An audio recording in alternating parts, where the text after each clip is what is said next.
Жапонияда орналасқан. Жапонияда. Керемет қой.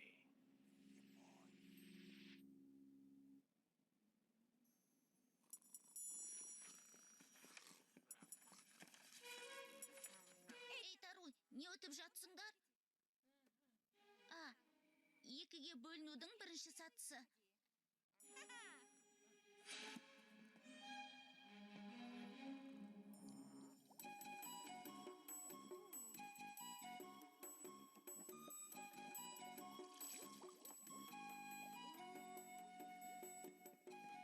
Мынау ағамның ең құнды вазасы.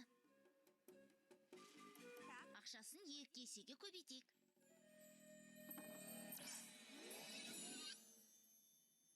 Ағам әлі менен шәкіртім бол деп сұрайтын болады.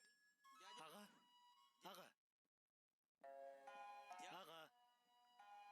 Заттарыңды жина. Капитан Блэк Шендюл Токиоға бара жатқанын айтты. Менсіз барасыңдар. Қалай, неге? Порталды тұз бен бұрыштың көмегімен жабуға болады деп ойлайсың ба? Жоқ. Сондықтан Токиоға бар да, онда қай Азазілдің қамауда отырғанын анықтап біл. Сонда мен қажет секілді сөздерді айтамын. Міне осылай. Аға. Джеки, мен саған көмектесер едім. Токионы да көріп қалар едім. Джейд, сен оқисың ғой. Барлық сабақтарыңды дайындаймын деп уәде бер. Уәде берем.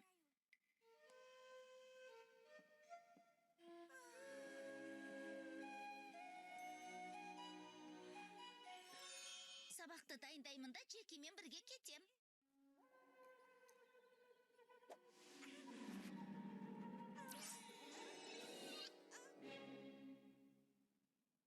Сұмдық, сен,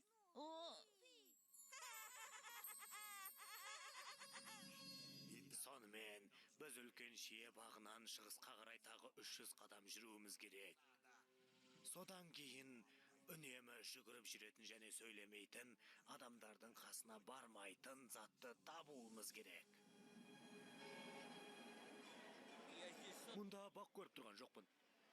Әлгі қобдиша пайда болғалы бері мыңдаған жылдар уақыт өтті.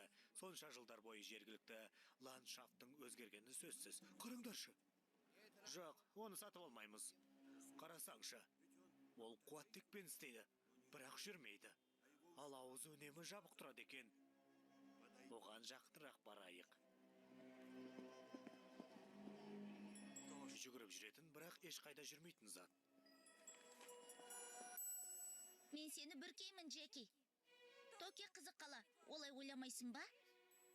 Мұнда не істеп жүрсің? Көңіл көтермекшімін. Ал сабақшы, Джекиге уәде бердік қой. Жоқ, сен уәде бердің.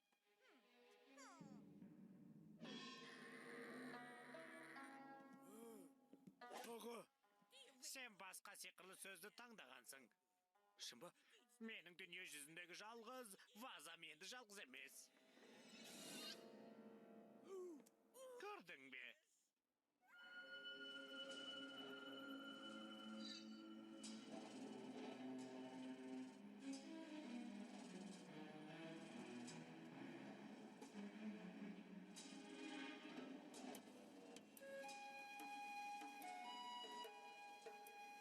Қасымда жүруіңе болады, бірақ тосын әрекет жасама, түсінікті ме?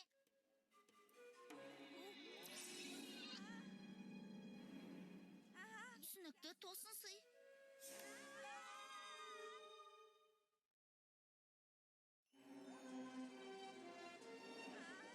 Бұл не тағы? Кейін, тез барайық.